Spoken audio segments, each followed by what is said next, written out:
The International Code Council Gerald H. Jones Code Official of the Year Award is given to an individual whose contributions to the code enforcement profession are meritorious. The individual must demonstrate professional abilities that are an example for all members of the code enforcement profession and advances the cause of safety in the built environment. The award is presented in recognition of the service by the founders of the three model code organizations, Albert H. Baum, M.L. Clement, and Phil Roberts. The 2015 Gerald H. Jones Code Official of the Year Award recipient is John Darnall, Building and Fire Safety Official for Tumwater, Washington. During 30 years of public service, John has furthered the cause of safety in the built environment. This is demonstrated by his service as a building safety professional and to the Washington Association of Building Officials, where he served 2 terms as president. He is a former ICC and International Conference of Building Officials board members. He was encouraged to get involved in board service by Bobby Fowler, who chaired the first ICC board. John was instrumental in the formation of ICC Region 2 and served as its president.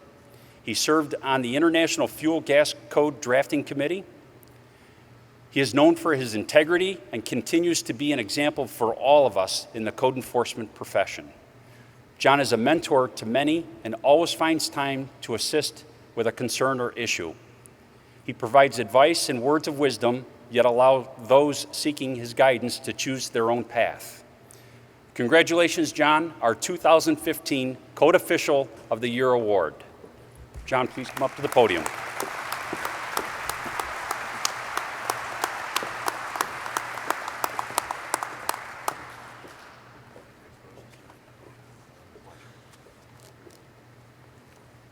Congratulations, John. Well deserved.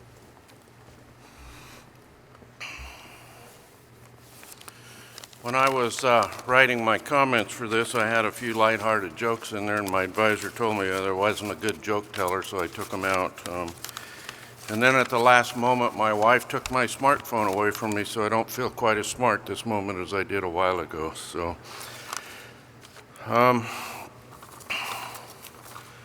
you know, it's an honor to be here at the ICC Annual Business Meeting to accept this award.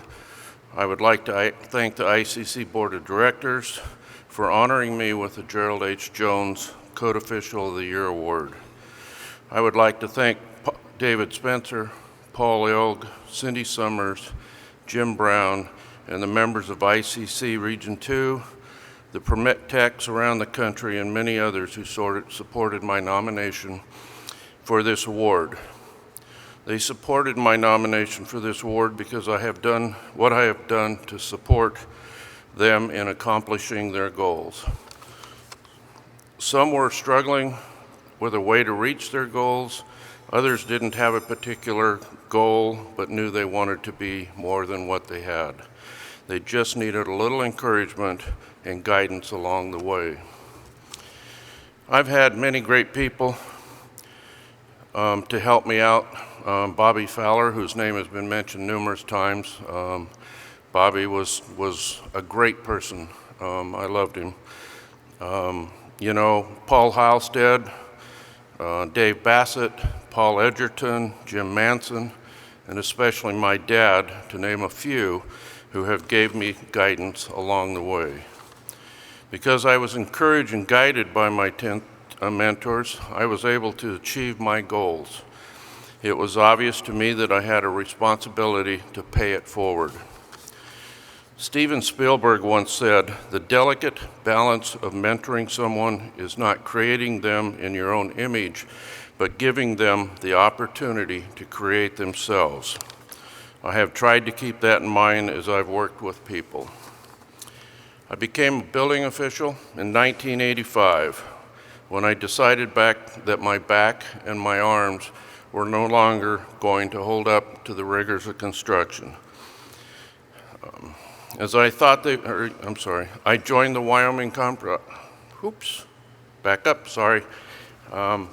In 1985, I also joined the Wyoming Conference of Building Officials and fell in love with the organization. This year marks my 25 consecutive year in attendance at ICC. ICC provided me with the vehicle I needed to become a leader and a better building official. At yesterday's business meeting, ICC President Guy Tomberlin reminded us all of the raising of the profile of code official initiative that Wally Bailey started when he was president. I have done my best to keep Wally's initiative in mind, and I've worked tirelessly to raise our profile. To quote another great philosopher, Orlo Guthrie, everyone has a responsibility to not only tolerate another person's point of view, but also to accept it eagerly as a challenge to your own understanding and express those challenges in terms of serving other people. I challenge all of you to step out of your comfort level and help someone in your department to grow in their job, or help someone trying to get an inspector's job, or to promote our profession to achieve their goals. I would like to conclude by thanking all of you again for this award. I also want to thank the City of Tumwater, Mayor Pete Comet, City Administrator John Doan, my boss Mike Matlock, and my staff for their support. Most importantly, I want to thank my wife Betsy for her support. Thank you, Betsy. I could not have done it without her. We are making our country and the world a better place and safer place to live in. We are making a difference. Thank you.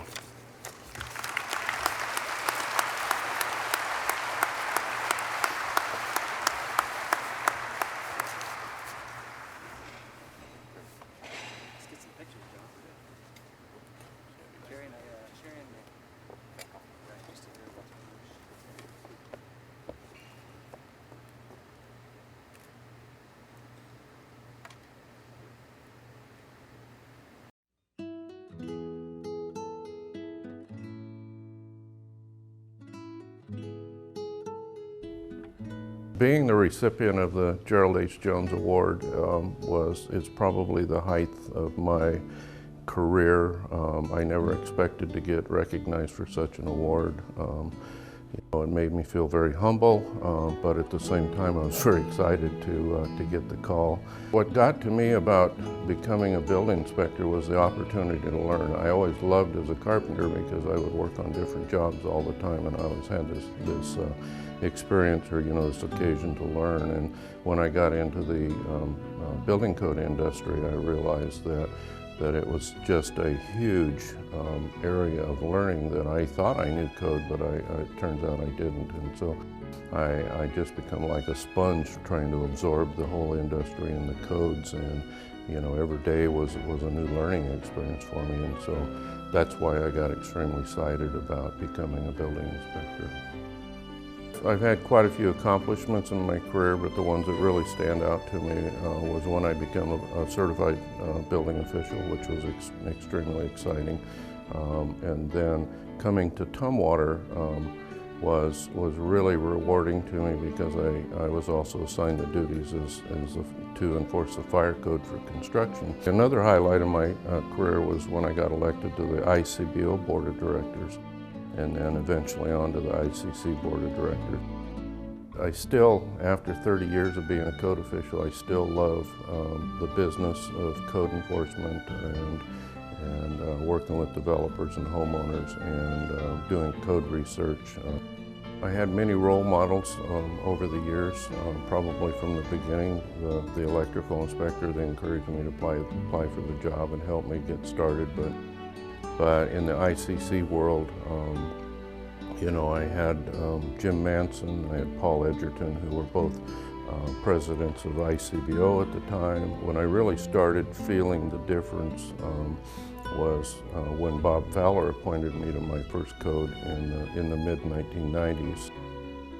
I had been applying for committees and had not been successful, but persistence paid off, and Bob appointed me to my first ICBO Code Development Committee, and I was just tickled to death. Another mentor of mine, of course, is my dad, who will be 89 tomorrow, but you know, he taught me a lot about life and about how to deal with people and to have that patience that is necessary to work through a project all the way through without getting terribly frustrated about it all.